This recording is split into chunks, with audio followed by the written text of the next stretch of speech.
Students, very good morning. Class 10th में अभी तक आप लोग कंप्लीट कर रहे थे लेटर्स एंड एप्लीकेशंस। तो आपको बता दें कि आप लोगों ने 4 लेटर्स एंड 4 एप्लीकेशंस कंप्लीट किए हैं और सभी लेटर एप्लीकेशन आपको यहाँ से यानी विद्यालय से लिखकर व्हाट्सएप पर सेंड किए गए हैं। तो उन्हें आपने अच्छे प्रकार लिखा होगा, समझा होगा, ऐसे ही हम उम्मीद करते हैं, ऐसी आशा करते हैं। और एप्लीकेशन एंड लेटर राइटिंग का टॉपिक आपका कंप्लीट होता है। 4 एप्लीकेशन और लेटर आपको लिखवा दिए गए हैं। फिलहाल लेटर राइटिंग में और एप्लीकेशन राइटिंग में अभी तक इतना ही रखा जाएगा। इसके बाद लास्ट में 2-1 लेटर आपके और लिखवाए जाएंगे। उससे पहले आपको बता दें अब आपको लिखने ऐसे यानी ऐसे राइटिंग शुरू करनी है। और आज की वीडियो में हम आपको समझाएंगे कि आपको ऐसे कैसे लिखने हैं, ऐसे राइटिंग होती क्या है। तो स्टूडेंट्स, क्योंकि आप जानते हैं कि ऐसे माने होता है निबंध और ऐसे राइटिंग को हिंदी में हम कहते हैं निबंध लेखन। शुरुआती कक्षाओं से ही आप लोग निबंध लिखते आए हैं और उसी प्रकार से हाई स्कूल की बोर्ड परीक्षा में भी एक 6 नंबर का क्वेश्चन आता है जिसमें आपको दिए गए टॉपिक्स में से किसी एक टॉपिक में लगभग 3-4 टॉपिक दिए रहते हैं और उन टॉपिक्स में से किसी एक टॉपिक पे आपको निबंध लिखना होता है लगभग 60 से 70 शब्दों में।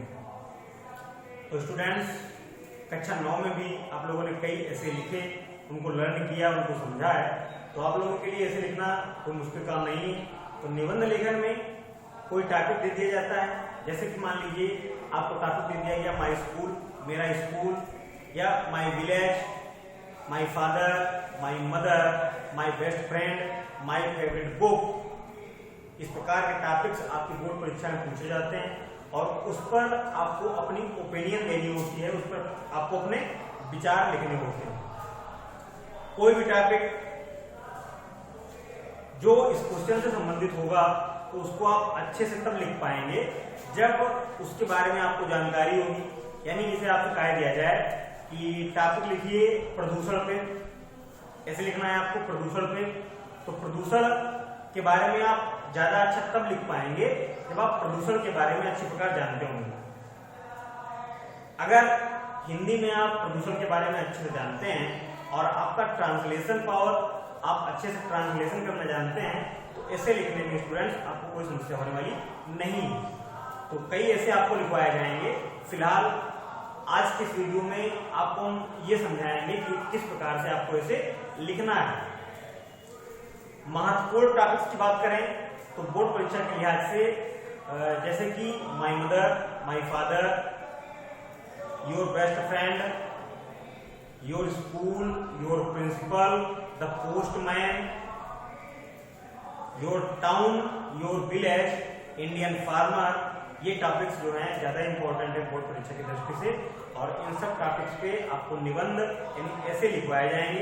फिलहाल आज के इस वीडियो में एक टॉपिक लेते हैं N Indian farmer. N Indian farmer, N Indian farmer, ये आपके सामने टॉपिक दिया गया है कि एक भारतीय किसान, और एक भारतीय किसान पे आपको लिखना है ऐसे। तो ये ऐसे हम आपको लिख के दिखाएंगे, ये आपको समझाने के लिए लिख रहे हैं कि किस प्रकार से परीक्षा में आपको ऐसे लिखना है। और जो ऐसे आपको व्हाट्सएप से सेंड किया जाएगा स्कूल के माध्यम से लिखकर, हम लोग व्हाट्सएप पे सेंड करेंगे लिखकर, वो ऐसे आपको फिर नोटबुक में लिखना है। इस ऐसे को केवल समझाने के लिए आपके सामने लिखा जा रहा है। इस बात को आप ध्यान रखिए, इसे फेयर में फिलहाल नहीं लिखना है। फेयर में आप वो ऐसे लिखेंगे जो आपको हम व्हाट्सएप पे सेंड करेंगे, स्कूल से सेंड किए जाएंगे लिख के। इस ऐसे को आपको केवल समझना है, ऐसे की थीम समझनी है कि किस प्रकार से आपको ऐसे लिखने हैं, इसे आपको फेयर में नहीं लिखना है। तो आइए स्टार्ट करते हैं। टॉपिक क्या है? N Indian farmer. इस टॉपिक पे आप एक बढ़िया ऐसे तब लिख पाएंगे जब आपको भारतीय किसान के बारे में अच्छी जानकारी होगी कि भारतीय किसान की दिनचर्या क्या होती है, उसकी इकोनॉमिक कंडीशन कैसी है, उसकी जीवन शैली कैसी है, उसका खान पान कैसा है, यदि इन सब बातों की आपको जानकारी है तो ऐसे लिखने में कोई समस्या आपको होने वाली नहीं है। फिलहाल आपको ये बता दें, ऐसे बोर्ड परीक्षा में जो आएंगे उन्हें आपको लिखना कैसे है। लगभग चार टॉपिक दिए होते हैं, उन 4 टॉपिक्स में से किसी एक टॉपिक पे आपको ऐसे लिखना होता है। तो आप जाहिर सी बात है कि ऐसे उस पर लिखेंगे जिस टॉपिक पे आपको ज्यादा कमांड होगा, आप जिसके बारे में ज्यादा जानते होंगे। मान लीजिए आपने चुना आई एम इंडियन फार्मर, तो आई एम इंडियन फार्मर जब आपने ऐसे चुना है लिखने के लिए, सबसे पहले आपको इंट्रोडक्शन देना है। तो पहली हेडिंग आप बना लीजिए इंट्रोडक्शन। और फिलहाल एक बात और बता दें कि जो बोर्ड परीक्षा में आपका ऐसे आएगा उसमें जो हेडिंग्स लिखनी होती हैं वो हेडिंग्स भी उस टॉपिक में दी होती हैं, तो उन्हीं हेडिंग्स के अकॉर्डिंग आपको बोर्ड परीक्षा में लिखना होता है। लेकिन फिलहाल जो हेडिंग्स आती हैं मोस्टली लिखने के लिए, वही हेडिंग्स आपको यहाँ लिख के दिखाएंगे, समझाएंगे। आइए स्टार्ट करते हैं। पहली हेडिंग आपको लिखनी है इंट्रोडक्शन। इंट्रोडक्शन माने आप जानते हैं क्या होता है। इंट्रोडक्शन माने स्टूडेंट होता है परिचय। तो सबसे पहले आप परिचय दीजिए, आप क्या जानते हैं भारतीय किसान के बारे में। तो शुरू करते हैं। आप यहाँ पे लिख सकते हैं N Indian farmer is a poor man. An Indian farmer is a poor man. His economic condition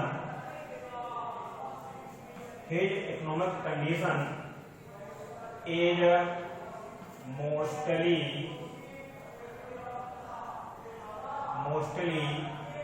not very good. An Indian farmer is a poor man. His economic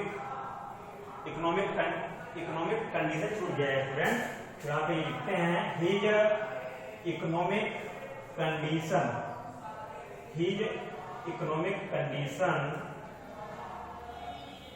is not very good. His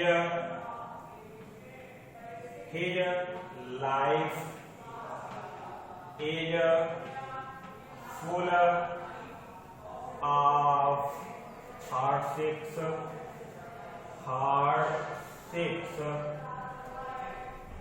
and struggles.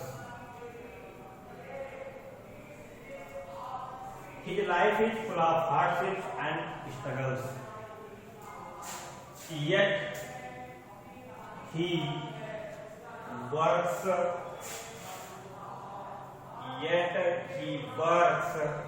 very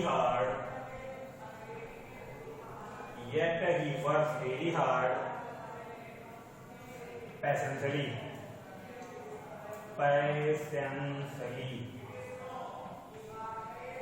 तो students, ये हो गया आपका introduction. क्या लिखा है आपने? N Indian farmer is a poor man. एक भारतीय किसान गरीब व्यक्ति होता है। His economic condition is not very good. उसकी आर्थिक स्थिति बहुत ज्यादा अच्छी नहीं होती है, मोस्टली लगा है। तो his economic condition is not very good. तो उसकी आर्थिक स्थिति ज्यादा अच्छी नहीं होती है। His life is full of hardships. उसका जीवन कठिनाइयों से भरा होता है। And struggles. उसका जीवन कठिनाइयों और संघर्षों से भरा होता है। Yet he works very hard passionately. फिर भी वह धैर्यपूर्वक बहुत ही कठिन मेहनत करता है। तो ये हो गया आपका इंट्रोडक्शन। अब आप लिखिए his house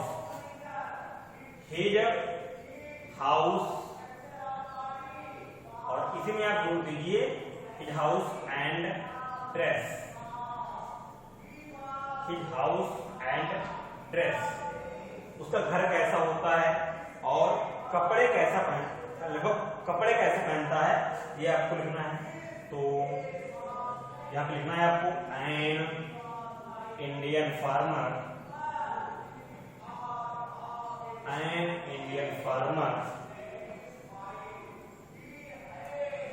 had A mud house, mud house, R A little, बजाय लिटिल की स्मॉल लिखिए, R A small house. An Indian farmer has a mud house or a small house. His house is not very decent.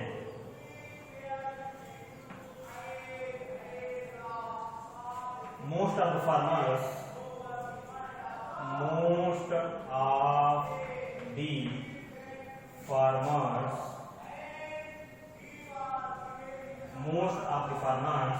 have a thatch. Most of the farmers have a thatch over their walls. ये तो हो गई उसके घर की condition. The house and dress. An Indian farmer has a mud house or a small house. तो एक भारतीय किसान का या तो कच्चा घर होता है या एक पक्का छोटा घर होता है. His house is not very decent. उसका घर बहुत ज्यादा सुंदर या शानदार, या में डिसेंट का मतलब शानदार, भव्य नहीं होता है. Most of the farmers have thatch over their walls. अधिकांश किसानों के घरों में उनकी दीवारों पर एक छप्पर होता है, थैच माने छप्पर. और अब आपको लिखना है उसके ड्रेस के बारे में. तो क्या लिखना है?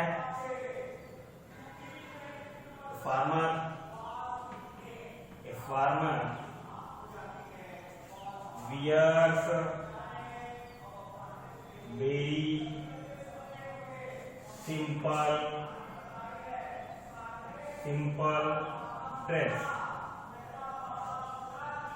Most of the farmers wear a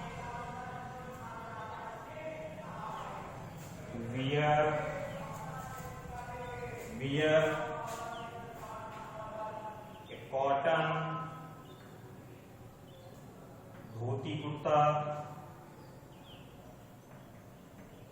dhoti kurta and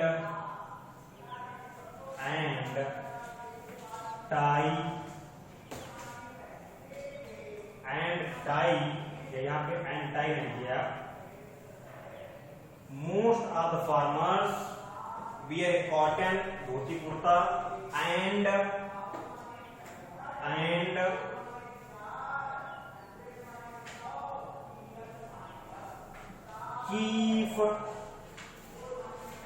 keep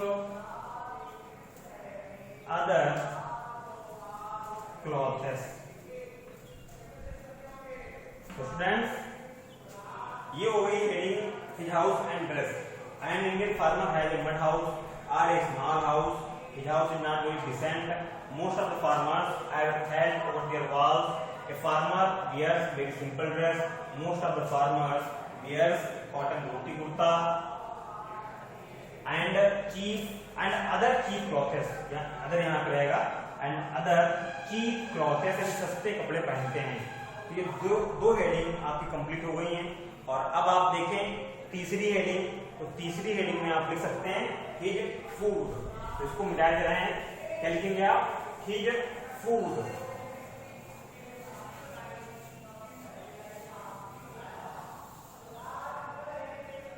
तीसरी हेडिंग हिज फूड. उसका भोजन कैसा होता है ये आपको लिखना है. An Indian farmer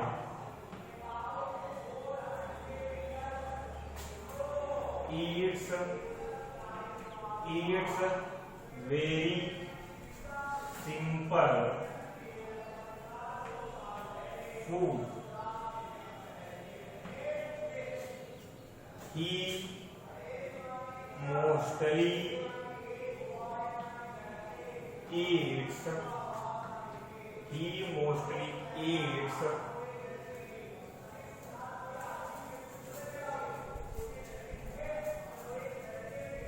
bread माने रोटी, ब्रेड कामा लगा लीजिए यहाँ पे, rice, green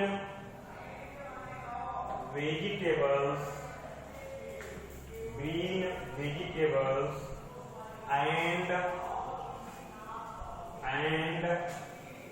some milk. An Indian farmer eats very simple food. He mostly eats bread, rice, green vegetables. या यहाँ दालें छोड़ रही हैं तो उनको जोड़ लीजिए. Vegetables, some of pulses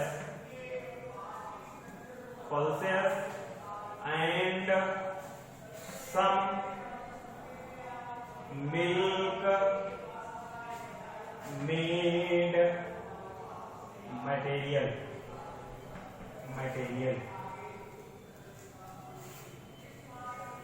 He had not enough money.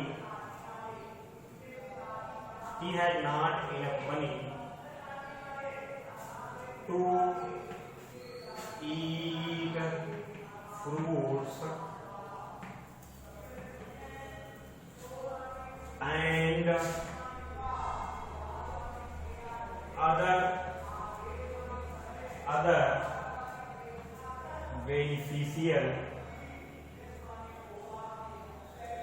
and other beneficial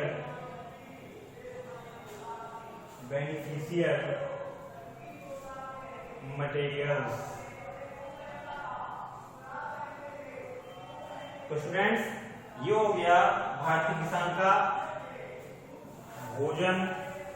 अब आपको लिखना है हिज रूटीन, उसकी दिनचर्या कैसी होती है, इसके बारे में लिखिए. क्या लिखना है आपको? हिज रूटीन, उसकी दिनचर्या कैसी होती है ये लिखना है. क्या रूटीन होती है भारतीय किसान की? तो an Indian farmer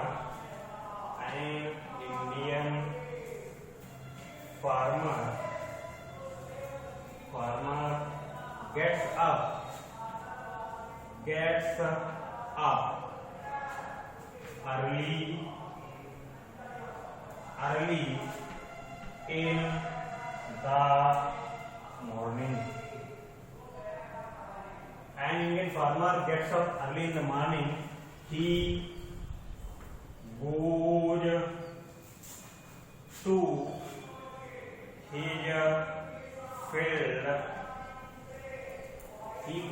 his field. With his bullocks.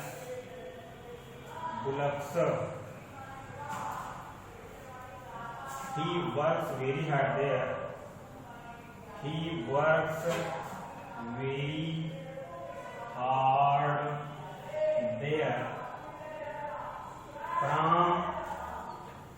From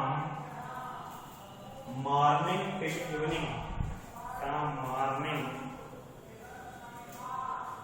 till evening. Evening. He returns home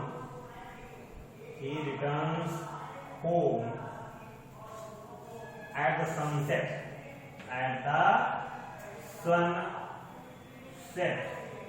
तो स्टूडेंट्स, ये लिख दी गई है फार्मर की रूटीन, एक भारतीय किसान की रूटीन, उसकी दिनचर्या कैसी होती है. तो an Indian farmer gets up early in the morning. एक भारतीय किसान सुबह जल्दी उठता है. He goes to his field with bullocks. वह अपने बैलों के साथ, अपने हल बैलों के साथ खेत पर जाता है. He works very hard there from morning till evening. वो वहां सुबह से लेकर शाम तक बहुत कठिन मेहनत करता है. ही रिटर्न्स होम एट सनसेट. और सूर्यास्त के समय वो घर वापस लौटता है। तो ये 4 हेडिंग्स आपकी कंप्लीट की जा चुकी हैं। 5वीं हेडिंग में आपको लिख देना है कंक्लूजन। कंक्लूजन माने होता है उपसंहार। कंक्लूजन माने उपसंहार। तो इसमें आपको लिखना है क्या कि वास्तव में कि किसान इतनी कठिन मेहनत करने के बावजूद जो है जरूरी सुविधाओं से वंचित रहता है, अर्थात उसके जीवन में जो परेशानियां हैं उन परेशानियों को दूर करने के लिए भारतीय गवर्नमेंट को, भारत सरकार को प्रयास करने चाहिए और उनकी इकोनॉमिक कंडीशन, आर्थिक स्थिति सुधारने के लिए कोई ऐसी योजना या ऐसी स्कीम चलानी चाहिए जिससे कि उनका भी जीवन स्तर सुधर सके, उच्च स्तर की ओर बढ़ सके। तो क्या लिखना है आपको? आप यहाँ पे लिखिए although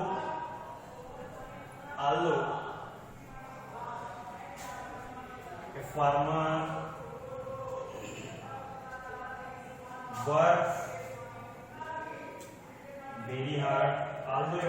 works very hard, yet his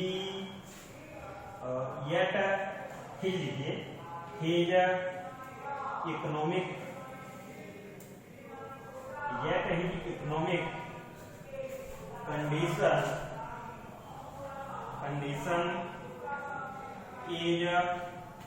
is worse. He is the backbone of our society. He is the backbone of our society. So government should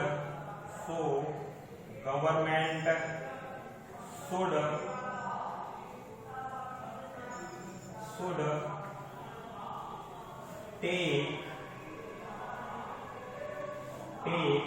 firm actions to improve his condition. तो students, ये है आपका conclusion. although a farmer works very hard, यद्यपि एक किसान बहुत कठिन मेहनत करता है, yet his economic condition is worse, फिर भी उसकी आर्थिक स्थिति बहुत खराब रहती है। He the backbone of our society, किसान हमारे समाज की रीढ़ की हड्डी होता है, अर्थात आधार होता है। So government should take firm actions to improve his condition, इसलिए सरकार को, गवर्नमेंट को किसान की स्थिति सुधारने के लिए मजबूत कदम उठाने चाहिए, अच्छे प्रयास करने चाहिए। तो स्टूडेंट्स, आज की वीडियो में हमने आपको समझाया कि किस प्रकार से ऐसे राइटिंग में आपको जो टॉपिक्स दिए होंगे उन्हें समझते हुए हेडिंग वाइज लिखना है। कम से कम एक ऐसे में आप 5 हेडिंग्स बनाएं और जो पहला ऐसे है वो व्हाट्सएप पे लिख के आपको सेंड किया जाएगा, एक आज एक कल। और इस वीडियो को आप अच्छे से समझें और इसी प्रकार से टॉपिक को समझने के बाद आप ऐसे लिखने की कोशिश करें। फिलहाल आज की वीडियो में इतना ही। नेक्स्ट वीडियो में आपको समझाएंगे next topic. Till then thanks, best wishes to all of you.